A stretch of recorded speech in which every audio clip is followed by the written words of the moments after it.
Hi welcome back to my P C B diaries YouTube channel. ನಾನು ಈಗ ಇರುವಂತಹ ಜಾಗ ಅರಸೀಕೆರೆ. ಅರಸೀಕೆರೆ ಅಂದ ತಕ್ಷಣ ನನಗೊಂದು ಲೈನ್ ನೆನಪಾಗುತ್ತೆ. ಬಟ್ ಅದು ಕೆಲವರು ಕಾಮೆಂಟ್ ಮಾಡಿದ್ರೆ ಚೆನ್ನಾಗಿರುತ್ತೆ ಅಂತ ಹೇಳಕ್ ಇಷ್ಟಪಡ್ತೀನಿ.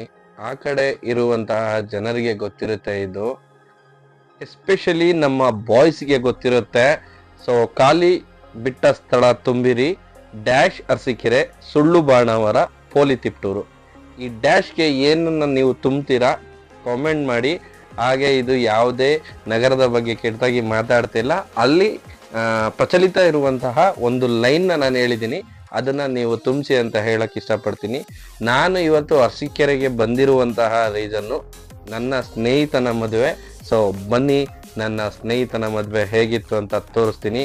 ಹಾಗೆ ನಾನು ಫಸ್ಟ್ ಟೈಮು ಒಬ್ಬ ಮುಸ್ಲಿಂ ಸ್ನೇಹಿತನ ಮದುವೆಗೆ ಹೋಗ್ತಾ ಇರೋದು. ನಾನು ಇದುವರೆಗೂ ಯಾವ ಮುಸ್ಲಿಂ ಮದುವೆನ ಅಟೆಂಡ್ ಮಾಡಿಲ್ಲ, ಸೊ ನನಗೆ ಅದ್ರ ಬಗ್ಗೆ ಗೊತ್ತಿಲ್ಲ.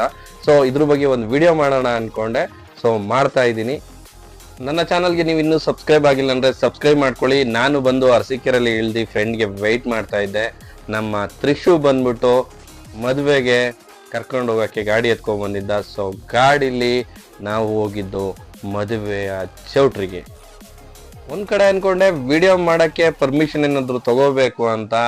ಆಮೇಲೆ ಅನ್ಕೊಂಡಿದ್ದು ನನ್ನ ಫ್ರೆಂಡ್ ಮದ್ವೆ, ನಾನು ವಿಡಿಯೋ ಮಾಡ್ಬೋದು, ನನ್ನ ಫ್ರೆಂಡಿಗೆ ನಾನು ಹೇಳ್ಕೊಬೋದು ಅಂತ. ಸೊ ನಾನು ವಿಡಿಯೋ ಮಾಡಕ್ ಸ್ಟಾರ್ಟ್ ಮಾಡಿದೆ. ಬಂದ ತಕ್ಷಣ ನೋಡಿದ್ರೆ ಆಶ್ಮಾ DB ಹಾಗೆ ಸಾಜಿದ್ GM ಅಂತ ಇತ್ತು.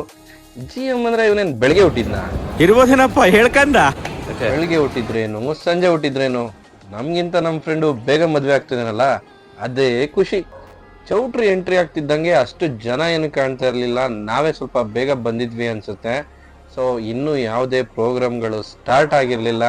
ಸೊ ನಾನು ಚೌಟ್ರಿನ ಕಂಪ್ಲೀಟ್ ಆಗಿ ನೋಡಿಕೊಂಡು ಆ ಕಡೆ ಈ ಕಡೆ ಡಿಸೈನ್ನ ನೋಡಿಕೊಂಡು ಸೀದಾ ಚೌಟ್ರಿಯ ಮುಂಭಾಗಕ್ಕೆ ಬಂದೆ. ಚೌಟ್ರಿಯ ಮುಂಭಾಗ ಕಂಪ್ಲೀಟ್ ಡೆಕೋರ್ ಆಗಿತ್ತು. ಇಡೀ ಫ್ಯಾಮಿಲಿಯವರು ಮದುವೆ ಸಂಭ್ರಮದ ಖುಷಿಲಿದ್ರು. ನಮ್ಮ ಫ್ರೆಂಡು ಕೂಡ ಮದುವೆ ಸಂಭ್ರಮದ ಖುಷಿಲಿದ್ದ. ಸೊ ನಾನು ವಿಡಿಯೋ ಮಾಡ್ಕೋತಾ ಇದ್ದೆ. ಒಂದಷ್ಟು ಜನ ನನ್ನ ಕಡೆನೇ ನೋಡ್ತಾ ಇದ್ರು, ಇವನೇನು ವಿಡಿಯೋಗ್ರಾಫರ್ ಮೊಬೈಲ್ ಇಟ್ಕೊಂಡು ವಿಡಿಯೋ ಮಾಡ್ತಾ ಇದ್ದಾನೆ ಅಂತ. ಯಾರಾದ್ರೂ ಕೇಳಿದ್ರೆ ನಾವು ಗಂಡಿನ ಕಡೆಯವರು ಅಂತ ಹೇಳೋಣ ಅಂತಿದ್ದೆ. ಆಕ್ಚುಲಿ ಒಂದ್ ದಿವಸ ಮುಂಚೆನೆ ಹೋಗ್ಬೇಕಾಗಿತ್ತು ನಾನು, ಬಟ್ ನನಗೆ ಬೇರೆ ಕೆಲಸ ಇದ್ದಿದ್ದರಿಂದ ನಾನು ಒಂದಿನ ಆದ್ಮೇಲೆ ಹೋದೆ. ಸೊ ಅವರು ಮನೆಯಲ್ಲಿ ಏನೇನು ಶಾಸ್ತ್ರಗಳು ಮಾಡಿದ್ರು ಅದ್ರ ಬಗ್ಗೆ ನನಗೆ ಅಷ್ಟು ಐಡಿಯಾ ಇಲ್ಲ. ಬಟ್ ಇಲ್ಲೇನೋ ಒಂದು ಆಟ ಆಡ್ಸೋಕ್ಕೆ ತಯಾರಿ ನಡೆಸ್ತಾ ಇದ್ರು. ಸೊ ಆ ತಯಾರಿಯಲ್ಲಿ ಏನಿರುತ್ತೆ ಅಂದ್ರೆ, ಒಂದು ಪ್ಲೇಟಲ್ಲಿ ಕಂಪ್ಲೀಟ್ ಪೂರಿ ಇತ್ತು. What you people are doing? ಏನಿದು ಮೀಡಿಯಾ? ಏನ್ರಿ ಮೀಡಿಯಾ? ಒಟ್ಟಿಗೆ ಇಷ್ಟೊಂದು ಕ್ಯಾಮ್ರಾ ನೋಡಿ ಸಡನ್ ಆಗಿ ಮೀಡಿಯಾ ಅನ್ಕೊಂಡೆ, ಬಟ್ ಅವರು ವಿಡಿಯೋಗ್ರಾಫರ್ ಅಂತ ಗೊತ್ತಾಯ್ತು. ಸೊ ಅವ್ರ ಪಾಡಿಗೆ ಅವ್ರು ವಿಡಿಯೋ ಮಾಡ್ತಾ ಇದ್ರು, ನನ್ನ ಪಾಡಿಗೆ ನಾನು ವಿಡಿಯೋ ಮಾಡ್ತಾ ಇದ್ದೆ. ಒಂದಷ್ಟು ಶಾಸ್ತ್ರಗಳು ನಡೀತಾ ಇತ್ತು. ಆಕ್ಚುಲಿ ಇಲ್ಲಿರುವಂತಹ ಹುಡುಗಿ ಮದುವೆಯ ಹೆಣ್ಣಲ್ಲ. ನಾನು ಸಡನ್ ಆಗಿ ಫಸ್ಟ್ ಇವರೇ ಇರ್ಬೋದು ಮದುವೆ ಹೆಣ್ಣು ಅನ್ಕೊಂಡೆ, ಬಟ್ ಇದು ಮದುವೆ ಹೆಣ್ಣಲ್ಲ. ಅವ್ರ ಕಡೆ ಫ್ಯಾಮಿಲಿಯಲ್ಲಿ ಮದುವೆ ಹೆಣ್ಣಿಗೆ ತಂಗಿ ಆಗಿಬೇಕಾಗಿರುವಂತಹ ಹುಡುಗಿ. ಈಗ ಮಾಡ್ತಿರುವಂತಹ ಶಾಸ್ತ್ರಕ್ಕೆ ಮುಖ್ಯವಾಗಿ ಬೇಕಾಗಿರುವುದು ಹೆಣ್ಣಿನ ತಂಗಿ, ಅಂದ್ರೆ ಇವರೇ ಹುಡುಗನಿಗೆ ನಾದ್ನಿ ಆಗ್ತಾರೆ. ಇವ್ರ ಕಡೆಯಿಂದ ಫಸ್ಟು ಹಾರ ಹಾಕ್ಸಿ ಕೈಗೆ ಮಲ್ಗೆ ಹೂ ಕಟ್ಟಿಸ್ತಾ ಇದ್ರು. ನನಗೆ ಸಡನ್ ಆಗಿ ಮಲ್ಗೆ ಹೂ ಕಟ್ಟಿಸ್ದಾಗ ನೆನಪಾಗಿದ್ದು, ಮಲ್ಗೆ ಹೂವಿನ ರೇಟು ಎಷ್ಟಿರ್ಬೋದು ಅಂತ ನೀವೇನೇನೋ ಅನ್ಕೋಬೇಡಿ. ಮೊದಲಿಗೆ ವಿಳ್ಳೆದೆಲೆ ಬಾಳೆಹಣ್ಣು ಎಲ್ಲಾನು ಗಂಡಿಗೆ ಕೊಟ್ರು.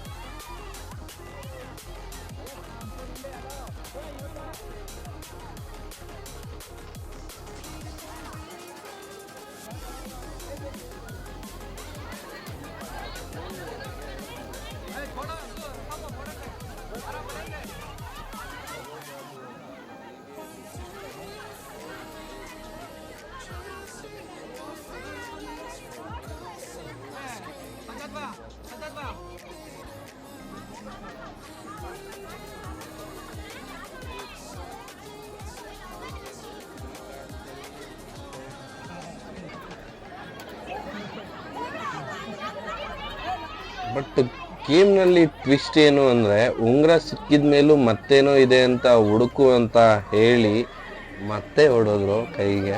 ಸೊ ಅದರಲ್ಲಿ ಏನೂ ಇರಲಿಲ್ಲ. ಸೊ ಲಾಸ್ಟಿಗೆ ಏನೂ ಇಲ್ಲ ಬಿಡು ಅಂತ ಹೇಳಿದ್ರು. ಆಮೇಲೆ ಅವ್ನು ಕೈ ತೆಗ್ದ. ಬಟ್ ಇಡೀ ಫ್ಯಾಮಿಲಿ ಕೂತ್ಕೊಂಡು ನಗಾಡ್ಕೊಂಡು ಈ ಆಟ ಆಡಬೇಕಾದ್ರೆ ನನಗನ್ಸಿದ್ದು ತುಂಬ ಖುಷಿ ಆಯಿತು ಫಸ್ಟ್ ಆಫ್ ಆಲು. ಯಾಕಂದರೆ ಇವಾಗಿರುವಂತಹ ಬಿಗಿ ಶೆಡ್ಯೂಲ್ಗಳಲ್ಲಿ ಈ ಥರ ಯಾವ್ದಾದ್ರು ಒಂದು ಫಂಕ್ಷನ್ ಸಿಕ್ಕಿದ್ರೆ ನಗಾಡ್ಕೊಂಡು ಆರಾಮಾಗಿ ಖುಷಿಯಾಗಿ ಟೈಮ್ ಪಾಸ್ ಮಾಡ್ಬೋದು ಅನ್ನೋದು ಈ ವಿಡಿಯೋ ನೋಡಿದ್ರೆ ನಿಮಗೆ ಗೊತ್ತಾಗುತ್ತೆ. ಸೊ ನೀವು ಕಂಪ್ಲೀಟಾಗಿ ನೋಡಿ.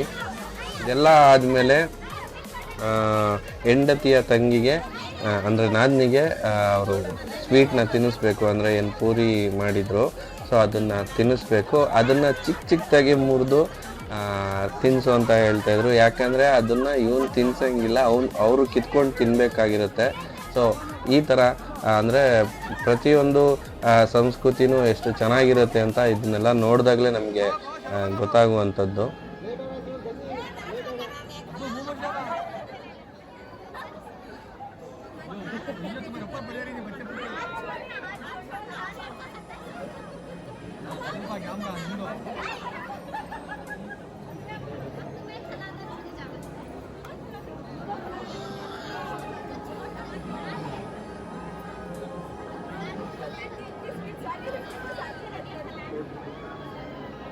ಇವನು ಅವ್ರಿಗೆ ತಿನ್ನೋಕ್ಕೆ ಆಟ ಆಡಿಸ್ತಾ ಅಂತ ಹೇಳ್ಬಿಟ್ಟು ಇವನಿಗೂ ಕೂಡ ತಿನ್ನೋಕ್ಕೆ ಆಟ ಆಡಿಸ್ತಿದ್ರು. ಬಟ್ ಇವನೇ ಮತ್ತೆ ಆಟ ಆಡಿಸ್ತಾ ಇದ್ದ. ಸೊ ಫೈನಲಿ ಸ್ವೀಟ್ ಎಲ್ಲ ತಿಂದು ಎಲ್ಲ ಆದಮೇಲೆ ಸೊ ಕಂಪ್ಲೀಟಾಗಿ ಈ ಪ್ರೋಗ್ರಾಮು ಕ್ಲೋಸ್ ಆಗುತ್ತೆ.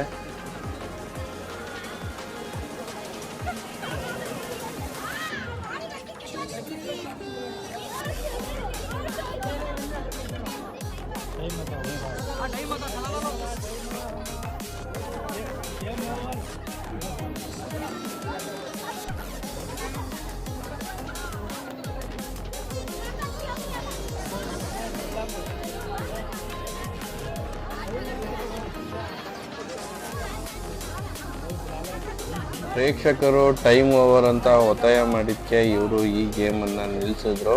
ಹಾಗೆ ಹುಡುಗನ ಕೈನ ಹುಡುಗಿಯ ತಂಗಿನೇ ತೊಳಿಬೇಕು. ಸೊ ಫುಲ್ ಕಂಪ್ಲೀಟಾಗಿ ಕ್ಲೀನ್ ಮಾಡಿ ಕೊನೆಗೆ ಒಂದು ಟವಲ್ ಕೊಟ್ಟು ಅದನ್ನು ಅವರೇ ಕೈಯಿಂದ ಒರೆಸ್ಬೇಕು ಅಂತ ಹೇಳ್ಬಿಟ್ಟು ಅವ್ರ ಕೈಲೇ ಒರೆಸ್ತಾರೆ.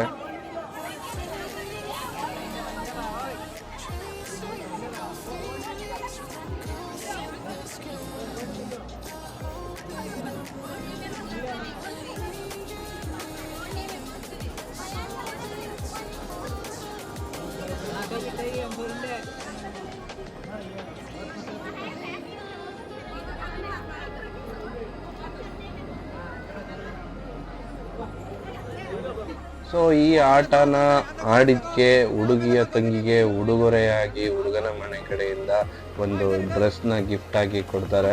ಸೊ ತದಾದ ನಂತರ ಸಾಜಿದ್ದು ಟಿ ವಿ ಮಾನಿಟ್ರಲ್ಲಿ ನೋಡಿದೆ. ಸೊ ಅವನ ರೂಮ್ ಕಡೆ ಹೋದ. ನೆಕ್ಸ್ಟ್ ಬಂದು ನೋಡಿದ್ರೆ ಅಣ್ಣ ಕಂಪ್ಲೀಟ್ ಚೇಂಜ್ ಆಗಿ ಕೂತಿದ್ದಾನೆ. ನೋಡಿ ನಾನು ನೋಡಿ ನಗ್ತಾ ಇದ್ದಾನೆ. ನನಗೆ ಶಾಕ್ ಆಯಿತು, ಏನು ಈ ಲೆವೆಲಿಗೆ ರೆಡಿ ಮಾಡಿದ್ದಾರೆ ಅಂತ. ಇದೊಂಥರ ಹೊಸ ಥರ ಇದೆ. ಆ್ಯಕ್ಚುಲಿ ನಾನು ಫಸ್ಟ್ ಟೈಮ್ ನೋಡ್ತಾ ಇರೋದು ಈ ಥರ ಒಂದು ಕಾಸ್ಟ್ಯೂಮು. ಸೊ ನಾನೆಲ್ಲೂ ಈ ಥರದ ಕಾಸ್ಟ್ಯೂಮಲ್ಲಿ ಒಂದು ಮದುವೆ ಅದನ್ನು ನಾನು ನೋಡಿರಲಿಲ್ಲ ಇದುವರೆಗೂ. ನಾನು ಸಿನಿಮಾದಲ್ಲೂ ಕೂಡ ನೋಡಿಲ್ಲ ಈ ಥರ ಕಾಸ್ಟ್ಯೂಮ್ನ. ಇದೇ ಫಸ್ಟ್ ಟೈಮ್ ನೋಡ್ತಾ ಇರೋದು. ಸೊ ನನಗೊಂಥರ ಡಿಫ್ರೆನ್ಸ್ ಅನಿಸ್ತು. ಏನು ಹಿಂಗೆ ಕಂಪ್ಲೀಟಾಗಿ ಮಲ್ಲಿಗೆ ಹೂವು ಆಮೇಲೆ ಆ ರೆಡ್ಡು ಹೂಗಳಿಂದ ಕಂಪ್ಲೀಟಾಗಿ ಒಂದು ಡಿಸೈನ್ ಕಾಸ್ಟ್ಯೂಮ್ ಡಿಸೈನ್ ಮಾಡೋ ಥರ ಹೂಗಳನ್ನೇ ಹಾಕಿದ್ದಾರೆ ಅಂತ. ಸೊ ಅದು ತುಂಬ ವೆಯ್ಟ್ ಬೇರೆ ಇತ್ತು. ಅದನ್ನು ತಡ್ಕೊಂಡು ಅವನು ಬೇರೆ ಕಂಪ್ಲೀಟಾಗಿ ಕೂತ್ಕೊಂಡು ಇವರು ಮಾತಾಡ್ತಿರುವಂಥವರು ಮಸೀದಿಯ ಮೌಲಿಗಳು. ಇವರು ಒಂದು ಪ್ರಮಾಣ ವಚನನ ಹೇಳ್ತಾರೆ. ಅಂದರೆ ಪ್ರಮಾಣ ವಚನನ ಹೇಳಿ ಸಾಜಿದ್ಗೆ ಮದುವೆ ಆಗೋಕ್ಕೆ ನಿನಗೆ ಒಪ್ಪಿಗೆ ಇದೆಯಾ ಅಂತ ಕೇಳ್ತಾರೆ. ಸೊ ಇವರು ಎಸ್ ಅಂದಮೇಲೆ ಅವ್ರ ಕೈಲಿ ಎಲ್ಲರ ಸಾಕ್ಷಿಯಾಗಿ ಅಂದರೆ ಗುರು ಹಿರಿಯರ ಸಾಕ್ಷಿಯಾಗಿ ಅವರ ದೇವರ ಸಾಕ್ಷಿಯಾಗಿ ಆ ಹುಡುಗಿನ ಕೈ ಹಿಡಿತಾ ಇದ್ದೀನಿ, ಆ ಹುಡುಗಿ ಜೊತೆನೇ ಇನ್ನು ಜೀವನನ ನಡೆಸ್ಕೊಂಡು ಹೋಗ್ತೀನಿ ಅಂತ ಹೇಳಿ ಇಲ್ಲಿ ಇವರು ಪ್ರಮಾಣ ಮಾಡಬೇಕು. ಸೊ ಇಲ್ಲಿ ಆಮೇಲೆ ಮಸೀದಿ ಕಡೆಯಿಂದನೇ ಒಂದು ಸರ್ಟಿಫಿಕೇಟ್ ಕೊಡ್ತಾರೆ, ಮ್ಯಾರೇಜ್ ಸರ್ಟಿಫಿಕೇಟು. ಅದಕ್ಕೆ ಇಲ್ಲೇ ಅವರು ಸೈನ್ ಹಾಕ್ಸ್ಕೊತಾರೆ. ಈ ಕಂಪ್ಲೀಟು ಪ್ರೋಸೆಸ್ಸು ಮುಗಿಯೋಕ್ಕೆ ಏನಿಲ್ಲ ಅಂದ್ರೆ ಒಂದು ಹಾಫ್ ಆನ್ ಅವರ್ ಆಗುತ್ತೆ. ಸೊ ಹಾಫ್ ಆನ್ ಅವರ್ವರೆಗೂ ನಾವು ವೆಯ್ಟ್ ಮಾಡಿದ್ವಿ. ಕಂಪ್ಲೀಟ್ ಪ್ರೋಸೆಸ್ ಎಲ್ಲ ಮುಗಿಸ್ಕೊಂಡು ಕೊನೆಯದಾಗಿ ಹುಡುಗನಿಗೆ ಎಲ್ಲ ಶುಭಾಶಯಗಳು ಹೇಳ್ತಾರೆ. ಮುಖ್ಯವಾಗಿ ಎಲ್ಲ ಗುರು ಹಿರಿಯರುಗಳು ಅವ್ರ ಜೊತೆ ಇದ್ದು ಮದುವೆ ಮಾಡಿ ಅವನಿಗೆ ಆಶೀರ್ವಾದ ಮಾಡ್ತಾರೆ. ನೋಡಿ, ನಾವು ಸ್ಟಾರ್ಟಿಂಗ್ ಬಂದಾಗ ಜನನೇ ಇರಲಿಲ್ಲ. ಈ ಸಮಯಕ್ಕೆ ಎಷ್ಟು ಜನ ಸೇರ್ಕೊಂಡಿದ್ದಾರೆ. ಹಾಗೆ ನಿಮಗೆ ಅಲ್ಲಿ ಮೇಲೆ ಕಾಣಿಸ್ತಿದೆಯಲ್ಲ, ಇಲ್ಲೇನೇ ನಡೆಯುತ್ತೆ ಸೇಮ್ ಪ್ರೋಸೆಸ್ಸು. ಅಲ್ಲಿ ಹುಡುಗಿ ಇರ್ತಾರೆ. ಸೊ ಆ ಹುಡುಗಿಗೂ ಕೂಡ ಇದೇ ಮೌಲಿಗಳು ಹೋಗಿ ಇದೇ ಒಂದು ಪ್ರೋಸೆಸ್ನ ಮಾಡ್ತಾರೆ. ಅಂದರೆ ಈ ಹುಡುಗ ಒಪ್ಪಿಗೆನ ನೀನು ಮದುವೆ ಆಗ್ಬೋದಾ ಅವ್ರ ಹತ್ರ ಪರ್ಮಿಷನ್ ತೊಗೊಂಡು ಅವ್ರ ಕೈಲೂ ಕೂಡ ಆ ಮ್ಯಾರೇಜ್ ಸರ್ಟಿಫಿಕೇಟ್ಗೆ ಸೈನ್ ಹಾಕಿಸ್ಕೊಳ್ತಾರೆ. ಆ ಸರ್ಟಿಫಿಕೇಟು 1 ವಾರದಲ್ಲಿ ಲ್ಯಾಮಿನೇಟ್ ಆಗಿ ಮಸೀದಿ ಕಡೆಯಿಂದ ಗಂಡು ಹೆಣ್ಣಿಗೆ ಸಿಗುತ್ತದೆ. ಈಗ ನೋಡಿ, ಕೇಳ್ತಾ ಇರುವಂತಹ ಕ್ವಶನ್ನು, ನಿನಗೆ ಈ ಮದುವೆ ಆಗಲಿಕ್ಕೆ ಒಪ್ಪಿಗೆ ಇದೆಯಾ ಅಂತ. ಸೊ ಹಾಗಾಗಿ ಗಂಡು ಹುಡುಗ ಇವಾಗ ಹೇಳಬೇಕು. ಸೊ ಒಪ್ಪಿಗೆ ಇದೆ ಅಂತ ಹೇಳಿದ್ಮೇಲೆ ಮದುವೆ ಆಯಿತು ಅಂತ ಇಲ್ಲಿಗೆ ಅರ್ಥ.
ನೋಡಿ, ಅಲ್ಲಿ ಸಾಜಿದ್ನ ಮದುವೆ ಆಗ್ತಾ ಇದೆ. ಇಲ್ಲೊಬ್ಬ ಹುಡುಗ ಕೂತ್ಕೊಂಡು ಯೋಚನೆ ಮಾಡ್ತಾ ಇದ್ದಾನೆ, ಎಂದು ನನ್ನ ಮದುವೆ ಇದೇ ರೀತಿ ಆಗುತ್ತೆ ಅಂತ.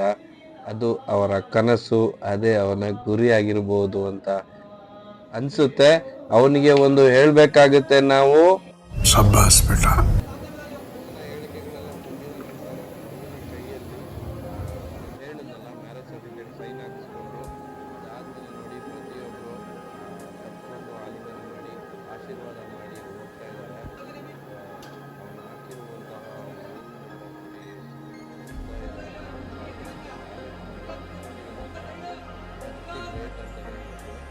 ಎಲ್ಲರೂ ವಿಶ್ ಮಾಡಿದ್ರು ಅಂತ ನಾವು ಕೂಡ ವಿಶ್ ಮಾಡಿ ಸೀದಾ ಡೈನಿಂಗ್ ಹಾಲ್ ಕಡೆ ಬಂದ್ವಿ. ಡೈನಿಂಗ್ ಹಾಲ್ ಕಡೆ ಬಂದರೆ ಒಂದಷ್ಟು ಮಕ್ಕಳು ಆಲ್ರೆಡಿ ರೆಡಿಯಾಗಿ ಊಟಕ್ಕೆ ಕಾಯ್ತಾ ಇದ್ರು. ನಾವು ಕೂಡ ಹ್ಯಾಂಡ್ ವಾಶ್ ಮಾಡಿ ಏನಿರ್ಬೋದು ಊಟ ಅಂದ್ಕೊಂಡ್ರೆ ಬಿಸಿ ಬಿಸಿ ಬಿರಿಯಾನಿ ವಾಸನೆ ಮೂಗಿಗೆ ಹೊಡಿತಾ ಇತ್ತು. ಆಲ್ರೆಡಿ ಒಂದಷ್ಟು ಜನ ಚೇರ್ ಹಾಕೊಂಡು ಕೂತ್ಕೊಬಿಟ್ಟಿದ್ರು, ಬಿರಿಯಾನಿಗಾಗಿ ಕಾಯ್ತಾ ಇದ್ರು. ನಾನು ನೋಡಿದೆ, ಬಿರಿಯಾನಿ ಆ ಕಡೆ ಲಾಸ್ಟಲ್ಲಿ ಕಾಣ್ತಾ ಇತ್ತು. ಸೊ ಫಸ್ಟು ಅಲ್ಲಿಗೆ ಹೋಗೋಣ ಅಂತ ಹೇಳ್ಬಿಟ್ಟು ಹೋಗಿ ನೋಡ್ತೀನಿ, ಬಿರಿಯಾನಿ ಬಿಸಿ ಬಿಸಿಯಾಗಿ ರೆಡಿಯಾಗಿ ಪ್ಲೇಟ್ಗೆ ಹಾಕ್ತಾಯಿದ್ರು. ಪ್ರತಿಯೊಬ್ಬರು ಇಲ್ಲಿ ಸಾಮೂಹಿಕವಾಗಿ ಕೂತ್ಕೊಂಡು, ಅಂದರೆ ಒಟ್ಟಿಗೆ ಕೂತ್ಕೊಂಡು ಊಟ ಮಾಡುವಂಥದ್ದು.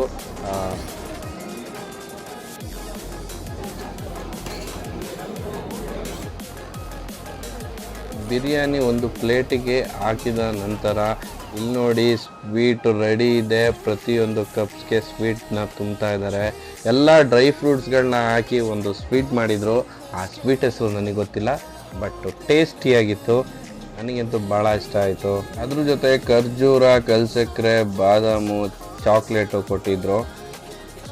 ಪ್ಲೇಟಿಗೆ mutton biryani, chicken chops, sweet, ಹಾಗೆ ಪೂರಿ ಬಂದಿತ್ತು. ಸೊ ಒಂದೊಂದಾಗಿ ಬ್ಯಾಟಿಂಗ್ನ ಸ್ಟಾರ್ಟ್ ಮಾಡಿದರು ಒಂದಷ್ಟು ಜನ. ನಾನು ಕೂಡ ಒಂದೊಂದಾಗಿ ಬ್ಯಾಟಿಂಗ್ನ ಸ್ಟಾರ್ಟ್ ಮಾಡ್ಕೊಂಡೆ. First mutton chops plus puri ಜೊತೆ ಸ್ಟಾರ್ಟ್ ಮಾಡಿದೆ. ಟೇಸ್ಟಿಯಾಗಿತ್ತು ಕಾಂಬಿನೇಷನು. ಬಿರಿಯಾನಿಗೆ ಶೇರ್ವಾ ಹಾಕ್ಕೊಂಡು ಬ್ಯಾಟಿಂಗ್ ಮಾಡಿ ಕಂಪ್ಲೀಟಾಗಿರೋ ಪ್ಲೇಟ್ ಖಾಲಿ ಮಾಡಿ ಮತ್ತೆ ಕುಷ್ಕ ಹಾಕ್ಕೊಂಡು ಶೇರ್ವಾ ಹಾಕ್ಕೊಂಡು ತಿಂದು ಸ್ವೀಟ್ ತಿಂದು ಮತ್ತೆ ಮದುವೆ ಹಾಲ್ ಕಡೆಗೆ ಬಂದ್ವಿ. ಈಗ ನಾವಿರುವಂತಹ ಜಾಗ ನೀವು ಫಸ್ಟ್ ತೋರಿಸಿದ್ನಲ್ಲ, ಹುಡುಗಿಗೆ ಮೇಲೆ ಮಾತ್ರ ಪ್ರೋಸೆಸ್ ನಡೆಯುತ್ತೆ, ಅಂದರೆ ಏನು ಆ ಪ್ರಮಾಣ ವಚನ ತಗೊಳ್ತಾರೆ ಆ ಜಾಗಕ್ಕೆ ಬಂದ್ವಿ. ಇಲ್ಲಿ ಫೋಟೋ ತೆಗೆಸ್ಕೊಂಡು ಹೋಗೋಣ ಅಂತ. ಸೊ ಬಂದು ಇಲ್ಲಿ ಒಂದು ಫೋಟೋ ತಗೊಳ್ಳೋಣ ಅಂತ ವೆಯ್ಟ್ ಮಾಡ್ತಾ ಇದ್ದೆ. ಸೊ ಹುಡುಗ ಹುಡುಗಿ ಜೋಡಿ ತುಂಬ ಚೆನ್ನಾಗಿ ಕಾಣ್ತಿತ್ತು. ಆಲ್ ದಿ ಬೆಸ್ಟ್ ಹೇಳೋಣ ಅಂತ ಹೇಳಿ ವಿಶ್ ಮಾಡಿ ಫೋಟೋ ತಗೊಂಡು ಅಲ್ಲಿಂದ ಹೊರಟ್ವಿ.